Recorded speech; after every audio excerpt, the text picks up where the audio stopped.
Bismillahirrahmanirrahim. Assalamualaikum warahmatullahi wabarakatuh. Selamat siang, salam sejahtera untuk kita semua, teman-teman semua. Jadi dalam kesempatan ini di upgrading kedua kita akan bicara tentang mutu ya, mutu layanan kesehatan gitu. Jadi kenapa kita perlu berbicara mutu? Karena sebenarnya berkembang atau enggaknya layanan kesehatan gitu ya, maju atau enggaknya layanan kesehatan nanti balik-baliknya kita bicara tentang mutunya gitu kan, apakah layanan kesehatannya bermutu atau enggak gitu. Nah, maka dalam kesempatan ini sebenarnya reminder aja sih, mungkin teman-teman ada yang udah pernah dapat materinya gitu ya. Ini reminder aja lah siang hari ini mah ya gitu. Ini sebenarnya kalau bicara kuliah biasanya dipelajari di perkuliahan manajemen pelayanan kesehatan ya, buat teman-teman yang ambil S2 manajemen pasti akan banyak belajar juga tentang ini. Nah, ini juga sebenarnya salah satu materi yang saya ajarkan ke mahasiswa saya di S2 IKM Unpad gitu ya. Tapi saya ambil beberapa intisarinya yang kira-kira praktis dipakai untuk tatanan klinik khususnya kedokteran gigi ya.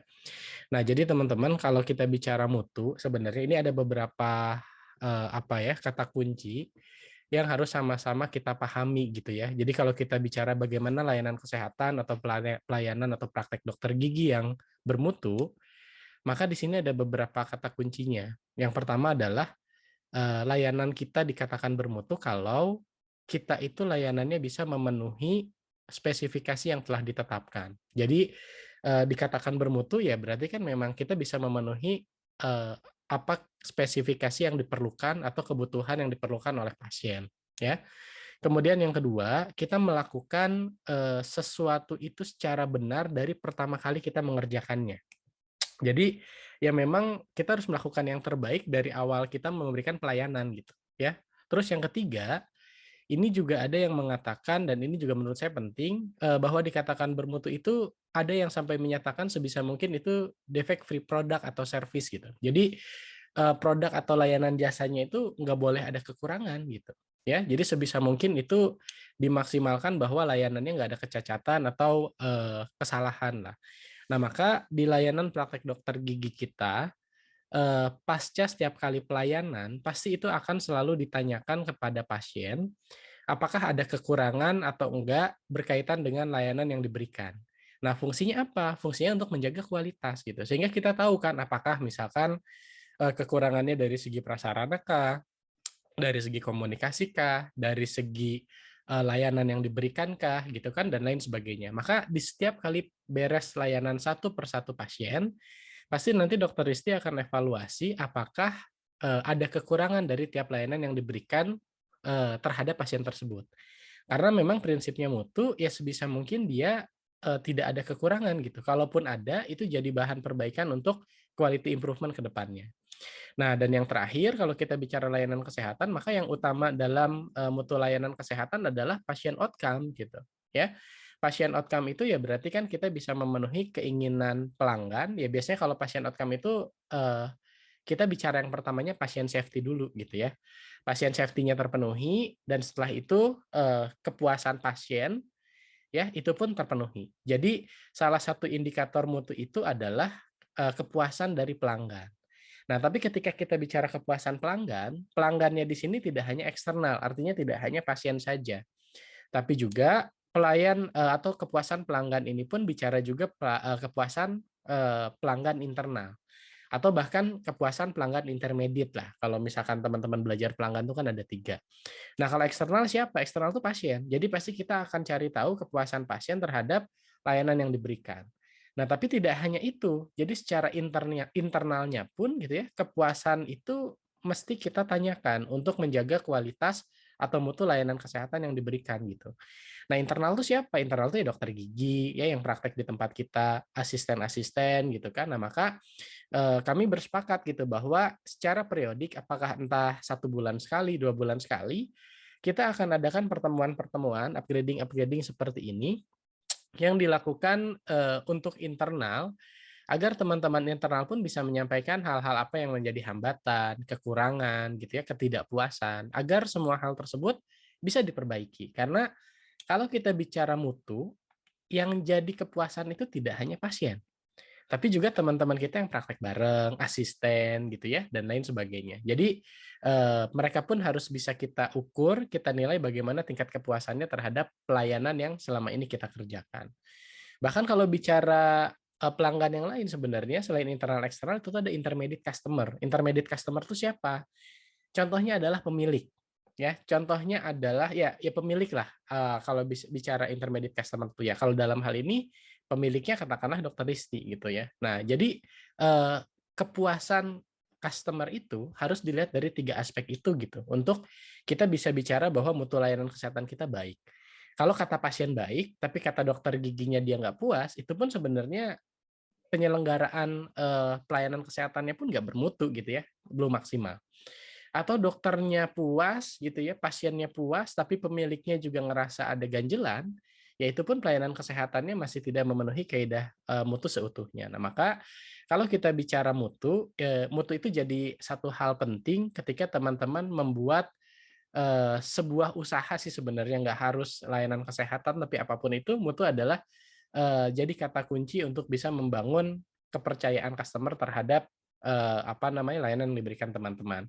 Jadi sekali lagi kalau saya ulangi ya, kalau kita bicara mutu ya kita harus bicara bagaimana kita bisa memenuhi apa yang diharapkan atau kebutuhan gitu ya dari pelanggan. Pelanggan itu siapa ya tadi, mau itu internal, eksternal maupun intermediate. Nah, untuk memenuhi itu maka teman-teman harus melakukan yang terbaik dari sejak awal melakukan berbagai aktivitas dalam pelayanan tersebut. Ya, sehingga bisa mengurangi atau semaksimal mungkin kita nggak ada kekurangan atau kecacatan dalam produk atau jasa yang kita berikan. Nah, maka dari itu kita selalu ada evaluasi ya. Jadi nanti buat teman-teman pun diharapkan jangan jadi sebuah, aduh gimana ya setiap kali pelayanan saya dievaluasi.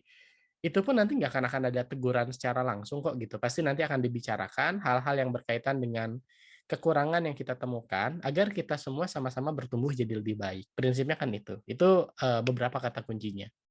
Kalau kita bicara teori ada banyak. Tapi saya ambil beberapa teori yang saya rasa ini mudah dimengerti dan cukup mudah diimplementasikan juga di layanan kesehatan. Maka ada teori dari Deming. Deming itu dia punya teori namanya Deming Cycle. Deming Cycle itu artinya Deming ini dia itu melakukan serangkaian evaluasi atau serangkaian perbaikan mutu itu dengan cara melakukan perencanaan, mengerjakan, melakukan cek, dan melakukan aksi terhadap evaluasi yang dilakukan. Jadi kalau teman-teman pernah dengar ada namanya plan, do, check, action gitu ya. Nah, Deming ini dikatakan juga dengan PDCI cycle gitu ya. Jadi bagaimana dari waktu ke waktu, ini kita bicara waktu, garis yang X-nya itu tuh waktu, Y-nya itu adalah perbaikan. Jadi prinsipnya kalau kata Deming, bagaimana seiring berjalannya waktu, kualitas mutu kita tuh semakin meningkat. Caranya gimana ya? Harus terus melakukan planning, do, check, action, planning, do, check, action. Jadi terus melakukan perencanaan, pelaksanaan, ya, pengecekan, perbaikan, itu terus dilakukan setiap waktunya dengan menetapkan standar-standar untuk perbaikan tersebut. Nah, maka activity-activity seperti ini sebenarnya adalah salah satu tujuan agar di setiap waktunya kualitas atau mutu yang kita berikan itu tuh meningkat terhadap customer. Nah, sekali lagi ketika kita bicara customer, sudut pandangnya 3, eksternal, pasien, internal adalah dokter-dokter atau asisten atau tim yang bekerja di dalamnya, dan intermediate adalah pemilik gitu. Jadi eh, peningkatan kualitas itu harus jadi jauh jauh lebih baik tiap waktunya bagi ketiga customer itu dengan melakukan serangkaian kegiatan plan, do, check, dan action. Dengan menetapkan standar-standar yang baru agar kualitas kita semakin meningkat tiap harinya. Prinsipnya seperti itu. Nah, maka sekali lagi, activity seperti ini adalah salah satu tools-nya bagaimana kita bisa meningkatkan mutu pelayanan kesehatan kita untuk memenuhi kepuasan bersama. Nah, atau ada juga teori lain sebenarnya ini sama aja sih dari Juran. Juran itu suka bilang teorinya itu adalah Juran trilogi. Trilogi itu terdiri dari apa? Yang pertama adalah planning, yang kedua adalah quality control, dan yang ketiga adalah quality improvement. Jadi artinya kalau kita mau bicara pada apa namanya mutu layanan kesehatan yang baik, ya kita harus punya planning yang baik, perencanaan yang baik gitu. Nah, maka sebelum setiap kali layanan atau sebelum kita rilis program dan lain sebagainya, maka perencanaan terhadap kualitas yang baik yang akan diberikan tuh itu harus direncanakan gitu. Maka kan sebelumnya mungkin pernah ada pembuatan SOP, sebelumnya juga pernah ada pengarahan bagaimana pelayanan kesehatan ini dijalankan ke depan. Kemarin misalkan tuh pendekatan kedokteran keluarga dan lain sebagainya, itu adalah planning. Nah, ketika sudah di-planning, pelayanan diberikan, maka mutu itu pun harus dikontrol. Ya, salah satu kontrolnya kan kita dengan menanyakan kepuasan kepada customer, ya.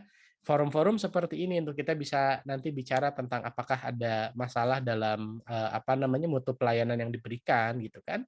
Agar kemudian kontrol ini fungsinya kan bagaimana mendorong agar pelaksanaan yang layanan yang diberikan itu sesuai dengan perencanaan kualitas yang kita bikin sebelumnya. Dan ketika kita menemukan ada permasalahan, maka dilakukan improvement. Jadi gitu, siklusnya sama aja mirip kayak PDCI cycle tadi gitu.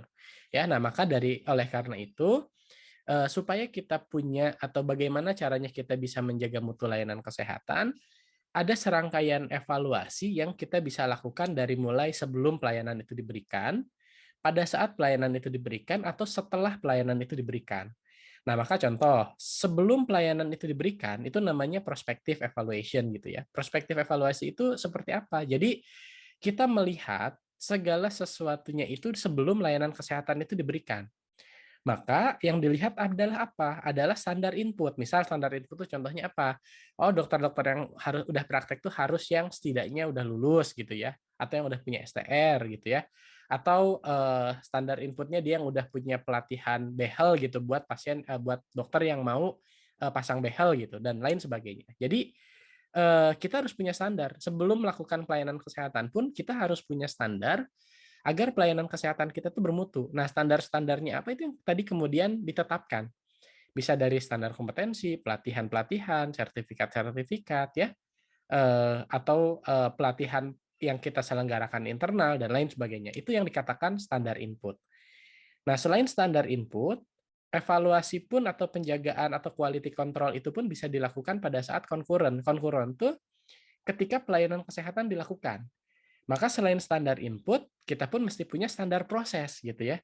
Standar prosesnya misalkan tuh apa gitu ya, yang misalkan tertuang dalam SOP-SOP pelayanan. Itu kan standar proses.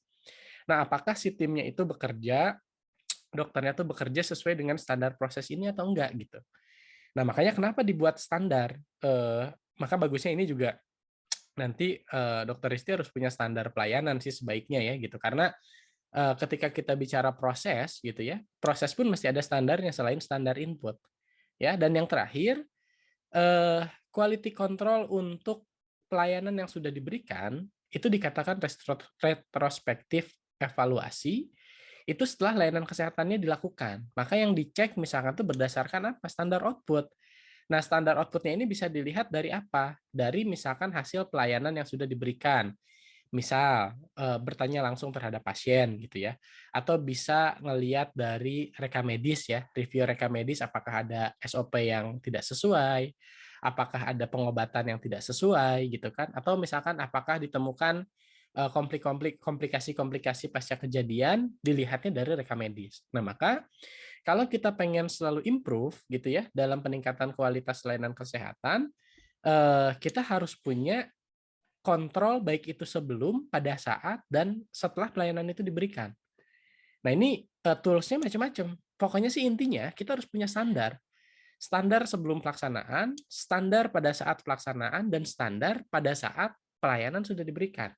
Dengan contoh-contoh yang teman-teman bisa lihat di sinilah. Nah ini penting gitu ya. Jadi sebenarnya materi ini kepentingannya tidak hanya untuk kita ya yang sekarang tergabung dalam satu layanan kesehatan, tapi juga buat teman-teman kalau nanti mau bikin satu bentuk pelayanan secara mandiri kepada pasien, bikin klinik sendiri atau bikin usaha sendiri, hal-hal seperti ini perlu menjadi catatan agar pelayanan baik itu bentuknya produk atau jasa yang kita lakukan dinilai bermutu sama customer gitu.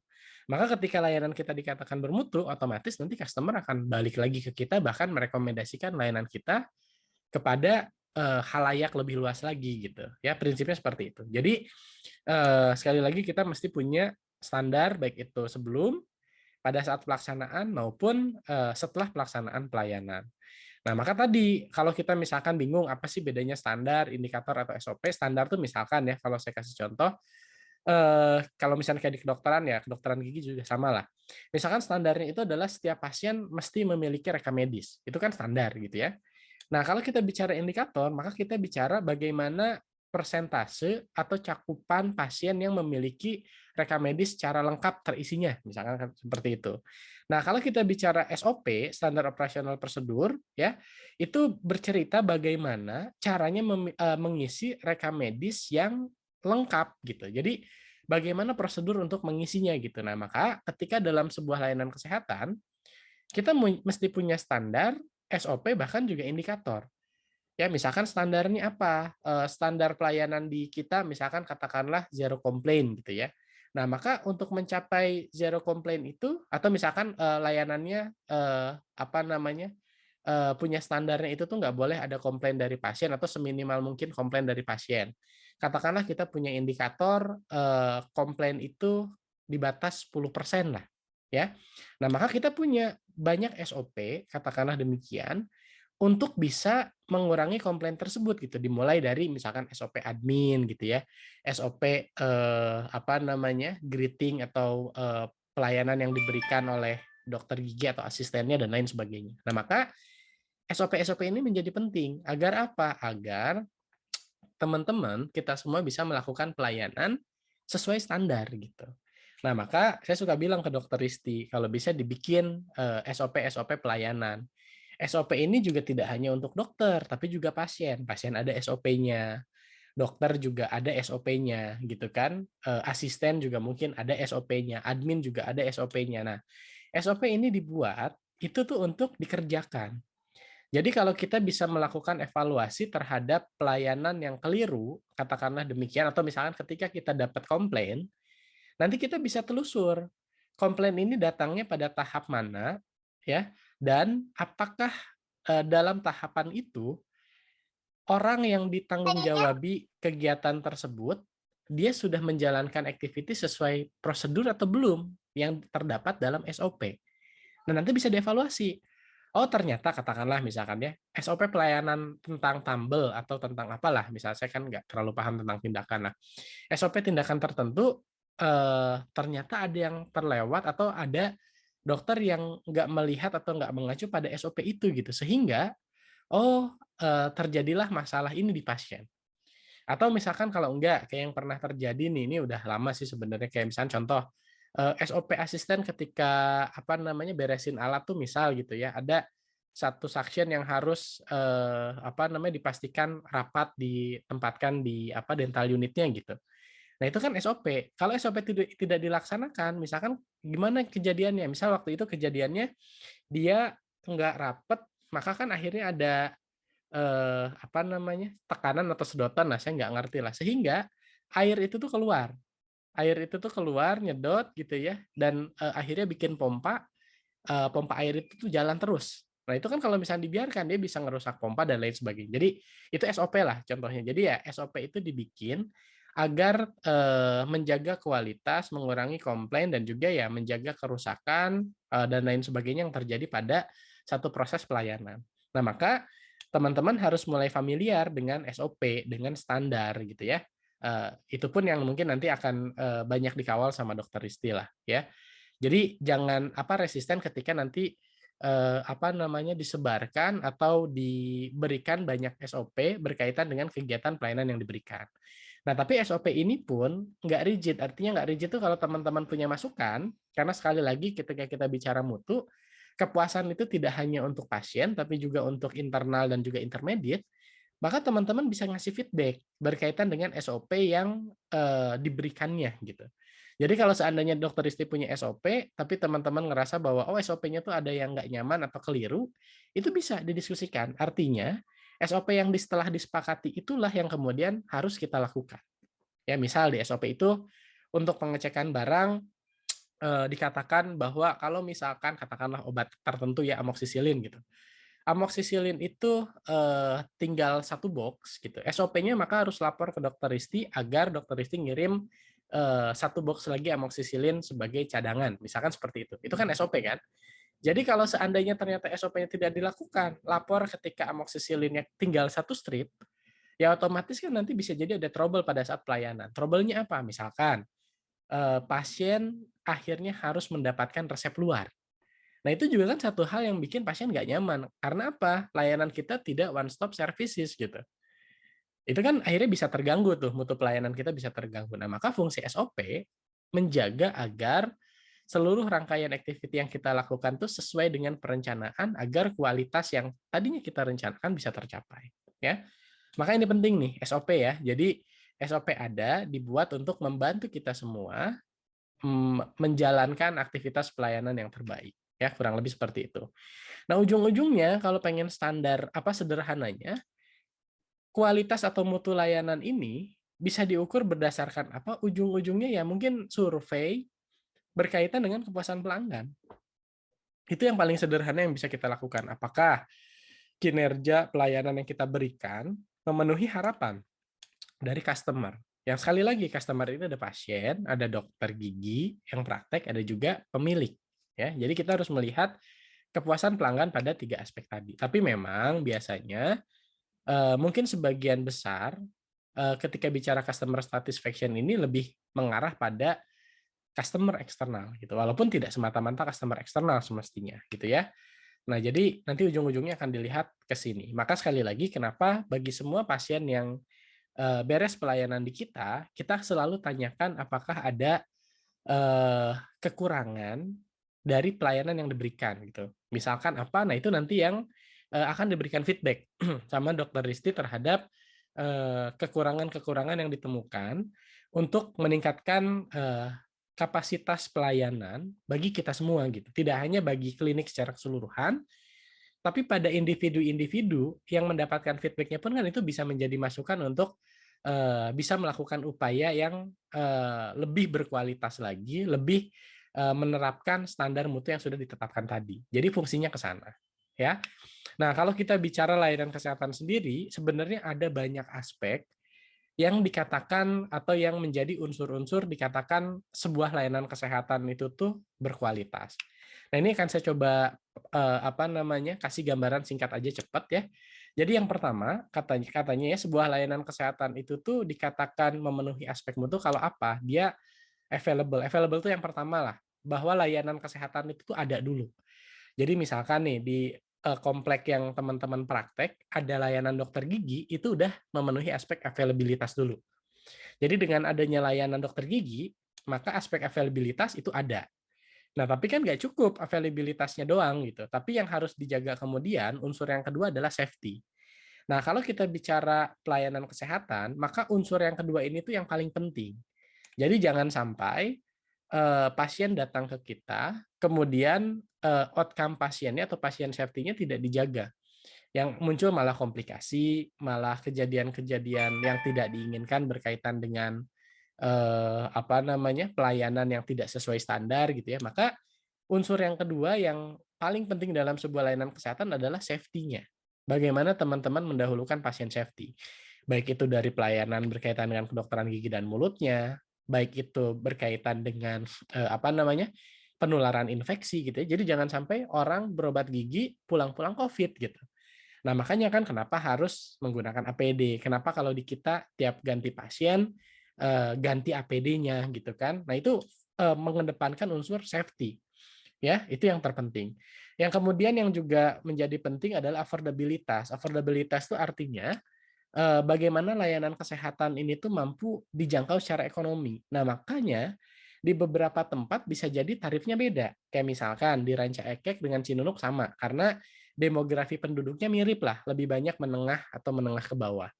Tapi di Sanggar Hurip, di Sinergi Dental Care, tarifnya lebih tinggi daripada yang di Ranca Ekek dan Cinunuk karena memang demografi penduduknya dia mestinya lebih banyak menengah gitu. Bahkan ada beberapa menengah ke atas.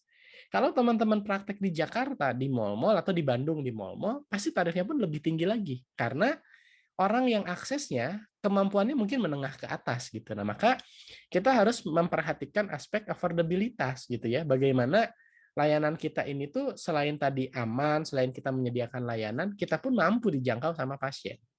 Nah, ini juga yang keempat, layanan itu mesti appropriate. Appropriate itu sederhananya apa ya? Rasional lah gitu. Jadi ya kalau memang pasiennya bisa cuma dapat obatnya, obat X aja, jadi ibaratnya cuma dikasih anti nyeri aja tanpa antibiotik, ya nggak usah dikasih antibiotik. Karena apa? Karena tindakan kita mesti rasional gitu ya. Dengan tindakan yang rasional, kita bisa membangun sebuah layanan yang efisien ya dan juga tidak berlebihan terhadap pasien. Jadi ya apa namanya? Ya yang harus rasional. Kalau misalnya obatnya memang cuma anti nyeri aja, kasih anti nyeri. Kalau perlu antibiotik ya kasih antibiotik. Ya. Terus kalau misalkan layanannya memang dia perlunya layanan kesehatan ini atau memang sesuai indikasinya ini, ya lakukanlah sesuai indikasi. Jangan misalkan tuh yang tadinya dia nggak mau vinir itu nggak terlalu penting buat dia, misalkan katakanlah demikian ya, kita dorong untuk pasien itu vinir gitu. Padahal ada yang lebih dulu harus diselesaikan, misalkan apa ya, gigi berlubangnya gitu ya, atau apanya lah gitu. Jadi karena teman-teman lihat bahwa misalkan gitu, vinir itu uangnya lebih gede, maka diarahkan pada pelayanan yang lebih besar dulu biayanya dibandingkan untuk kebutuhan dasar yang harusnya pasien ini misalkan tuh selesaikan dulu masalahnya. Nah, itu artinya appropriate. Jadi prinsipnya mutu itu seperti itu.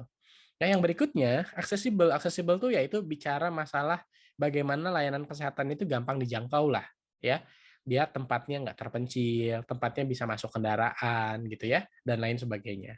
Ya itu mah lebih ke penyelenggara layanan kesehatan lah. Nah, terus juga acceptable. Acceptable itu artinya pelayanan yang kita berikan itu tuh sesuai dengan kultur atau kebudayaan yang ada di masyarakat. Tapi kalau bicara gigi sih saya rasa itu nggak ada masalah lah. Misal kalau yang di luar gigi itu contoh akseptabilitas itu teman-teman punya layanan unggulan KB gitu ya, katakanlah demikian, pada satu kelompok masyarakat yang mengatakan bahwa KB itu adalah sebuah proses mengencingi Tuhan gitu. Karena artinya dengan KB itu kita seolah-olah mengatur Tuhan dalam memberikan keturunan dan lain sebagainya. Itu contoh akseptabilitas. Tapi kalau di gigi saya rasa mungkin secara norma atau kebudayaan nggak ada yang bertentangan kali ya, mungkin gitu, saya nggak tahu. Nanti teman-teman coba cari tahu aja lah, yang pasti pelayanan yang kita berikan itu harus memenuhi unsur akseptabilitas.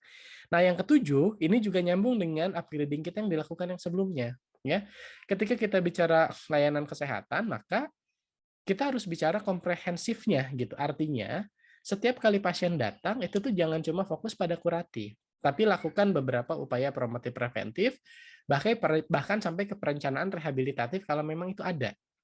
Jadi jangan fokus hanya pada satu aspek saja gitu, yang notabene-nya mungkin mayoritas datang karena memang untuk proses kuratifnya gitu. Nah, tapi jangan cuma kuratif karena kemarin ya ketika kita upgrading tentang kedokteran keluarga, salah satu prinsipnya kedokteran keluarga itu adalah di setiap kali kita bertemu dengan pasien, itu adalah satu bentuk kesempatan kita untuk melakukan berbagai upaya promosi dan prevensi terhadap permasalahan kesehatan berkaitan dengan gigi dan mulutnya. Nah, maka ya sedikit-sedikit teman-teman tetap harus bicara gitu ya, ngedukasi ya, karena setiap kali pertemuan dengan pasien itu adalah bentuk edukasinya. Nah, dan setiap kali survei yang dilakukan ya terhadap pasien pasca pelayanan, dokter-dokter yang memberikan edukasi, dokter-dokter yang melakukan komunikasi dengan baik terhadap pasiennya, kepuasannya tuh bagus gitu. Ya, jadi di beberapa kejadian gitu, dokter yang komunikatif, dokter yang ibaratnya ngobrol gitu ya, tidak hanya berkaitan dengan penyakit yang pada saat ini, dia mendapatkan penilaian yang lebih baik dibandingkan dokter yang hanya langsung melakukan tindakan ya. Jadi ini pun penting. Nah, yang nomor 8 itu kontinuitasnya terjaga. Artinya kontinuitas tuh ya setiap kali pasien butuh layanan gigi mestinya gitu penyelenggara layanan kesehatan tuh ada. Nah, makanya kenapa di kita yang tadinya layanan kedokteran gigi diisi sama dokter bunga aja di hari saya lupa Selasa, Jumat atau apalah cuma berapa hari dalam seminggu sore aja. Nah, sekarang kita mendorong bagaimana Senin sampai Minggu jadwal dokter itu tuh ada. Karena apa? Itu adalah bagian dari unsur kualitas terhadap penyelenggaraan sebuah pelayanan kesehatan. Ya namanya orang sakit gigi kan nggak bisa tuh nunggu misalkan tuh hari Jumat gitu ya. Kalau hari Kamis nyari giginya ya dia pengen datang hari Kamis. Ya kurang lebihnya seperti itu. Nah yang berikutnya adalah efisiensi. Efisiensi itu artinya ya ketika kita melakukan pelayanan kita berikan atau kita lakukan pelayanan tersebut dengan resources yang bisa kita pakai seoptimal mungkin. Misal gitu ya, tambalan seoptimal mungkin, BHP juga seminimalisir mungkin. Jadi intinya prinsip ekonomi lah. Dengan resources yang kita gunakan sekecil-kecilnya, kita bisa menghasilkan output yang sebesar-besarnya. Jadi efisien gitu. Ya tambalan perlunya bahan tambalnya seberapa, ya dia sesuaikan dengan bahan tambalnya segitu.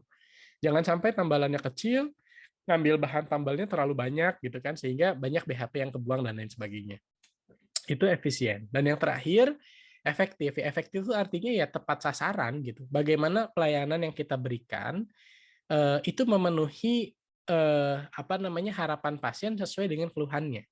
Ya jadi ketika misalkan ada orang yang sakit gigi, tentu gitu ya, dikatakan efektif kalau sakit giginya berkurang.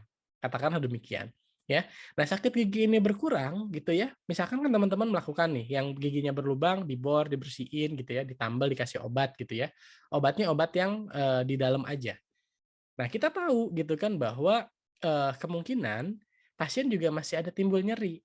Nah jangan lupa dikasih obat anti nyerinya gitu. Maka kalau misalnya kita sampai lupa ngasih obat anti nyerinya, bisa jadi nyeri terasa di pasien dan pasien ngerasa, oh pengobatan yang kita lakukan gak efektif gitu. Ya karena mungkin ya menurut kita sih tanpa obat pun gak masalah. Kalaupun ada nyeri, ya itu wajar gitu. Nah tapi persepsi nyeri antara pasien dan dokter bisa jadi beda. Maka untuk misalkan ya mengurangi persepsi tersebut, ya kita bisa tambahkan obat anti nyeri dan itu pun masih rasional gitu. Ya karena yang kita berikan memang sesuai indikasi untuk menurunkan nyerinya. Nah itu contohnya lah gitu. Jadi eh, unsur efektivitas tuh kurang lebihnya seperti itu. Nah jadi layanan-layanan kita sebisa mungkin akan didorong, ya saya Dokter Risti dan juga teman-teman semua juga akan didorong untuk bisa memenuhi semua aspek-aspek ini. Ya, makanya dalam setiap pelayanan kita akan terus ada perbaikan, improvement gitu. Yang tadinya belum ada ini, ya kita penuhi lah. Walaupun mungkin belum bisa kita penuhi secara langsung, tapi kita bertahap. Karena kan prinsipnya tadi ya, seiring berjalannya waktu ada improvement. Yang improvementnya itu mungkin bisa berjalan step by step, nggak harus improve langsung sesuai dengan berbagai macam spek yang tadi sudah ditentukan. Ya, prinsipnya seperti itu. Nah, biasanya kalau kita bicara pada kepuasan pelanggan, khususnya pelanggan eksternal, yang biasanya akan dilihat oleh pasien itu adalah 5 hal. Yang pertama itu adalah reliability. Reliability itu bahasa standarnya apa ya? Gampangnya keandalan lah. Jadi bagaimana layanan kesehatan itu bisa diandalkan sama si pasien gitu ya. Dia ngerasa bahwa oh, kalau saya berobat ke sini mah gitu ya, saya sakit gigi ibaratnya tuh langsung enakan gitu ya, nyeri gigi saya berkurang. Oh, kalau saya banyak karang gigi, saya berobat scaling ke sini langsung bersih gitu. Misal kayak gitu, itu kan mampu diandalkan. Jadi pasien ngerasa layanan yang kita diberikan itu tuh mampu diandalkan oleh pasien. Itu biasanya yang pertama kali, itu yang beberapa hal yang dilihat sama pasien. Yang kedua adalah responsiveness. Jadi apakah layanan kesehatan kita cepat tanggap atau enggak gitu. Nah, biasanya ini banyak bermainnya di tatanan administrasi atau yang melakukan pelayanan non medisnya lah.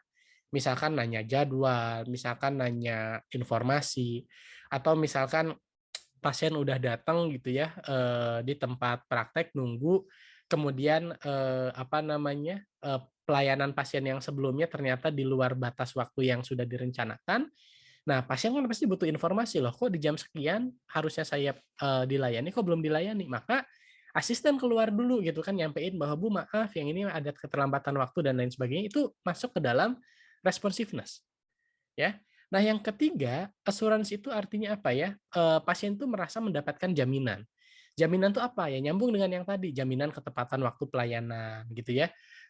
Jaminan kepuasan terhadap hal-hal yang dijanjikan gitu ya. Misalkan di klinik dijanjikan bahwa pasien bisa dapat voucher gitu ya setelah misalkan melakukan review gitu ya atau memberikan feedback ke kita. Nah, itu harus dijamin dia dapat voucher dan vouchernya bisa digunakan. Itu adalah assurance gitu ya. Nah, yang berikutnya empati. Empati saya rasa teman-teman udah pada tahu lah. Jadi, misal gitu ya, dalam implementasinya ketika tindakan. Ketika misalkan teman-teman lagi ngebor gitu ya, pasien nggak teriak tapi sudah mulai mengernyitkan mata gitu ya, mengernyitkan mata dengan lebih kuat, teman-teman tahu kan pasien sakit. Nah, maka salah satu bentuk empati mungkin bisa dibilang, "Aduh Bu, sakit ya," gitu ya. Saya coba kurangin ya tekanannya," gitu. Itu empati, ya. Atau misalkan kalau anak gitu ya, sudah mulai ketakutan atau mulai kita merasakan dia nyeri walaupun dia belum sampai teriak. ya kita bisa bilang, "Aduh sayang sebentar ya, ini nggak sakit kok, dokter akan pelan-pelan ya," gitu. Itu empati. Nah, itu yang dilihat juga oleh pasien terhadap layanan kesehatan kita. Dan yang terakhir, sesuatu yang sifatnya tangible. Tangible itu berkaitan dengan tempat penyelenggaraan gitu ya, kebersihan ya, dekorasi-dekorasi gitu kan, ngelihat dokternya, kerapihannya dan lain sebagainya. Itu sesuatu yang tangible. Nah, maka kelima aspek ini yang biasanya nanti akan dilihat sama pasien. Jadi nanti keluhan-keluhan pasien tuh berkaitan dengan itu. Misal gitu ya, "Oh saya kok masih nyeri?" Gitu ya, itu kan berkaitan dengan ini bisa diandalin atau enggak. Atau misalkan, dokternya jutek," nah itu nggak empati misal gitu ya. Atau misalkan, "Saya kan ini udah dapat voucher kok nggak bisa dipakai." Nah itu bagaimana penjaminan terhadap itu? Atau misalkan dia bilang, musolanya jelek atau WC-nya bau gitu, itu kan sesuatu yang tangible. Nah jadi kalau pasien, dia akan melihat pada kelima aspek ini. Nah, maka nanti teman-teman sebagai pemberi layanan kesehatan, ya aspek-aspek mana yang itu bisa, didorong ada pada perannya masing-masing, yaitu coba untuk di-manage, ya. Jadi ini kita bicara kepuasan pelanggan, eksternal khususnya, yang setiap kali pelayanan pasti akan ditanya. Dan nanti berkaitannya dengan apa kelima aspek ini, ya. Pasien bilang dokternya nggak ada masalah, tapi, katakanlah misalkan air nggak keluar gitu. Nah, itu kan sesuatu yang tangible. Ya, atau misalkan dia komplain ke admin gitu ya, gara-gara misalkan tuh diresponnya lama gitu, ya. Atau tadi dia udah datang di waktu yang sudah dijanjikan, tapi ternyata kok masih ada pasien lain di dalam gitu, ya. Padahal saya suruh datang jam 5, sini jam 5 lebih 10, saya belum dapat informasi tentang kepastian jam pelayanan saya. Nah, itu maka perlu dibantu sama asisten untuk, apa namanya, mengkomunikasikan berkaitan dengan hal tersebut ya. Nah, tapi terkadang gitu ya, walaupun kita sudah punya perencanaan dan lain sebagainya, tetap aja di lapangan itu suka ada yang error gitu ya, suka ada yang miss gitu ya. Artinya ada aja hal-hal yang semestinya itu tidak dilakukan, itu tetap kejadian. Atau ada aja hal-hal yang menjadikan, sesuatu itu tidak sesuai dengan apa yang sudah direncanakan. Artinya apa namanya, pelaksanaan di lapangan tidak sesuai dengan harapan. Nah, itu kan, yang dikatakan error. Nah, kejadian-kejadian seperti itu sebenarnya banyak faktor. Ya, misal faktor yang pertama, bisa jadi karena adanya pekerjaan-pekerjaan yang belum familiar gitu, ya. Jadi SOP-nya belum familiar gitu kan, pekerjaannya, katakanlah misalkan tuh, dia belum tahu gitu kan tentang pekerjaannya itu, bagaimana harus melakukannya. Nah, itu bisa terjadi error. Katakan misalkan asisten dia melakukan kekeliruan gitu ya, gara-gara, dia belum familiar dengan pekerjaan yang mesti dilakukannya. Atau dokter gigi gitu ya, ketika dia melakukan sebuah layanan, layanannya itu katakanlah tidak sesuai standar dikarenakan apa? Dikarenakan memang pekerjaannya, belum cukup familiar gitu, dilakukan oleh dokter gigi tersebut. Jadi, yang pertama bisa jadi diakibatkan oleh hal-hal yang, seperti itu gitu ya. Jadi, apa namanya, pekerjaannya tidak familiar dilakukan oleh, yang bersangkutan. Nah, oleh karena itu sebenarnya untuk meminimalisir hal tersebut, SOP jadi jawabannya. Ya, karena mungkin bisa jadi prosedurnya tiap orang beda, pekerjaannya mungkin nggak familiar, tapi dengan adanya SOP, teman-teman akan bisa, melakukan itu dengan baik, gitu ya. Itu yang pertama. Yang kedua, bisa jadi karena memang belum ada pengalaman. Ya bedalah misalkan dokter gigi yang baru lulus dengan dokter gigi yang jam terbangnya udah 11 tahun, pasti beda. Dan bisa jadi gitu ya, komplain muncul, di yang baru lulus berkaitan terutama mungkin berkaitan dengan handling pasien, berkaitan dengan pemberian tindakan itu mungkin terjadi. Jadi itu hal yang wajar, jadi nggak masalah. Itu error-error tadi, kesalahan-kesalahan tadi itu kan bisa diperbaiki. Karena kan kalau kita bicara mutu ya quality improvement-nya kan nanti yang akan diperhatikan. Nah, terus yang berikutnya juga yang bikin adanya error itu adalah waktunya yang pendek. Nah, artinya apa? Misal dalam implementasinya di pelayanan yang kita berikan aja. Misal kita praktek dari jam 4 sampai jam 7, pasiennya kita ada 8 atau ada 9, katakanlah demikian. Sehingga waktu antar pasiennya itu menjadi lebih pendek karena teman-teman dalam range waktu tertentu ingin menyelesaikan target yang tinggi, Ya karena waktunya pendek bisa jadi banyak hal yang skip, banyak hal yang miss dan akhirnya muncul komplain. Nah, maka ini pun bisa atau mesti menjadi perhatian. Atau yang berikutnya apa? Checking yang tidak adekuat atau apa ya, ngeceknya kurang teliti lah gitu, atau bahkan nggak ada pengecekan gitu ya. Misal contoh kejadiannya apa, berkaitan dengan yang paling gampang itu apa ya, eee, inilah apa, stok opname gitu ya, stok opname. Stok opname tuh jadi artinya gimana kita bisa ngelihat, segala sesuatu yang ada di klinik tersebut, misalkan katakanlah obat atau bahan habis pakai, yang kalau dengan pengecekan yang maksimal, optimal gitu ya, itu tuh nggak akan pernah ada BHP obat yang kurang pada saat dokter akan melakukan praktek. Nah, biasanya kurang obat, kurang BHP, misalnya nggak ada sarung tangan mau praktek, nggak ada obat ketika, mau ngasih obat gitu ya, itu terjadi gara-gara ada inadequate checking. Nah, maka nanti, terutama ini berkaitan dengan shock opname, teman-teman harus punya standarnya juga, harus punya SOP-nya gitu ya. Misalkan kapan mesti lapor. Katakanlah tiap hari harus dicek dan ketika kita tahu bahwa misalkan tuh obat sudah satu box, maka harus lapor agar dikirim satu atau dua box lagi. Nah, ketika nanti apa namanya sudah selesai, bentar, ini baru beres rekamannya jadinya keluar. Oke, nah misal kalau teman-teman melakukan pengecekan dengan baik gitu ya, maka nggak akan ada tuh gitu, oh pasien ketika akan diberikan obat, obatnya nggak ada. Ya tapi kan Kang itu mah nggak masalah, kan pasien bisa beli obat di luar. Ya betul, jadi secara ini memang nggak masalah, tapi dari segi kualitas, ya kita aja bertindak sebagai pasien aja bayangin.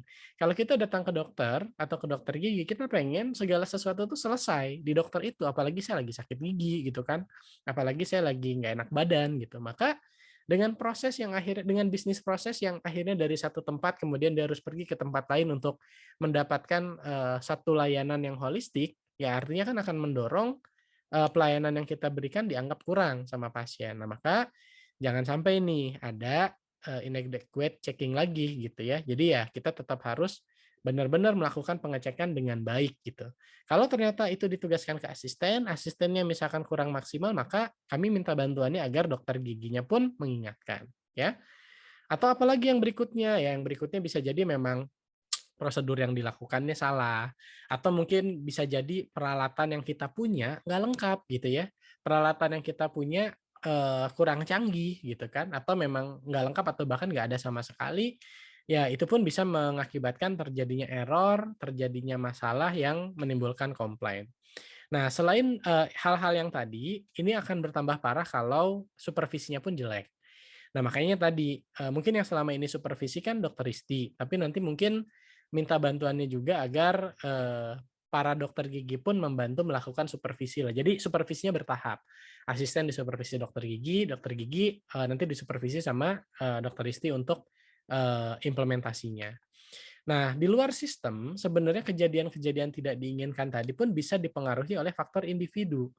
Ya, nah faktor individu yang mempengaruhi apa? Ya misal yang pertama, ya memang kapasitas orang itu mah udah segitu ya, itu mah kan rada sulit ya gitu. Tapi ada hal-hal lain yang memang misalkan orangnya memang pintar, orangnya bagus, kerjanya pun bagus, tapi ternyata tiba-tiba ada kejadian yang tidak diinginkan, ini bisa dipengaruhi oleh hal-hal yang tertulis di sini. Misal, dokternya lagi kelelahan, dokternya stres misalkan dia, atau dokter atau asistennya belum makan gitu ya, belum sarapan, atau dia sakit gitu ya. Atau, masalah bahasa atau budaya dokternya nggak ngerti bahasa Sunda gitu ya, sementara pasiennya cuma ngerti dan bisa komunikasi dalam bahasa Sunda gitu. Nah, hal-hal kayak gini, ini yang bisa mempengaruhi secara individu, menimbulkan kejadian yang tidak diinginkan. Nah, maka nanti kalau menurut saya ya jangan maksain gitu. Kalau memang teman-teman belum makan, ya makan dulu aja, tapi komunikasiin ke pasien bahwa akan ada keterlambatan gitu kan.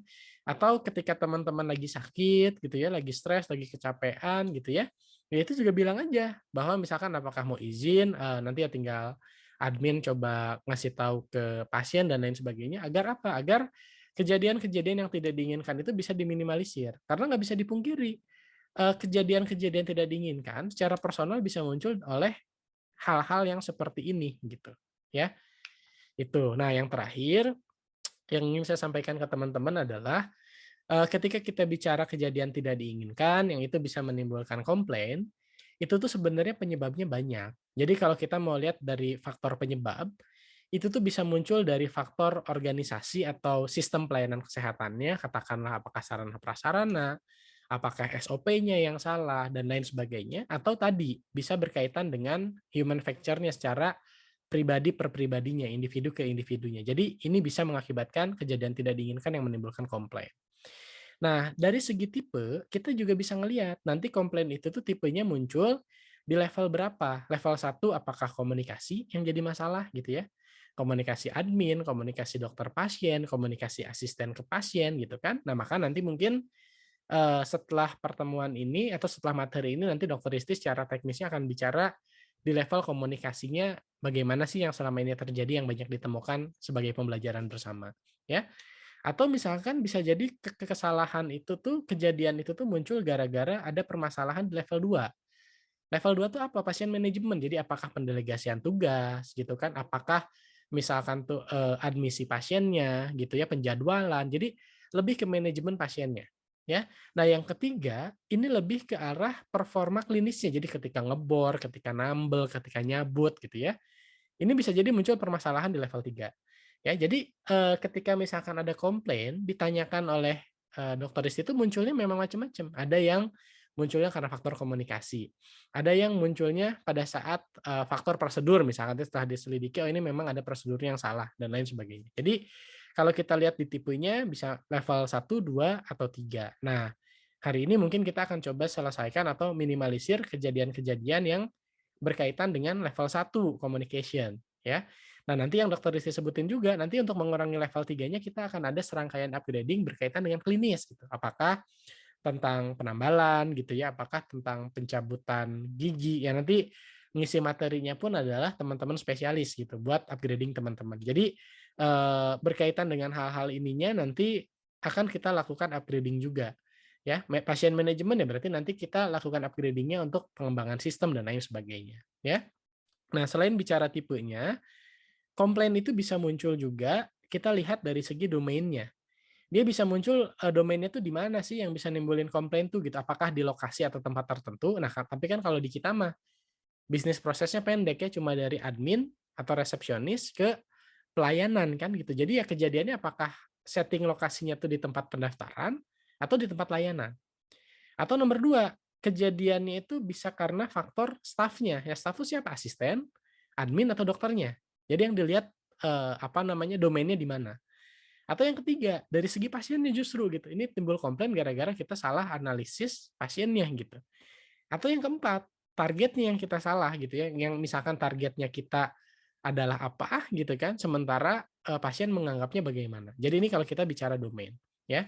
Jadi kalau kita mau melihat bagaimana munculnya komplain ya, dari mutu layanan kesehatan yang kita lakukan, penyebabnya banyak.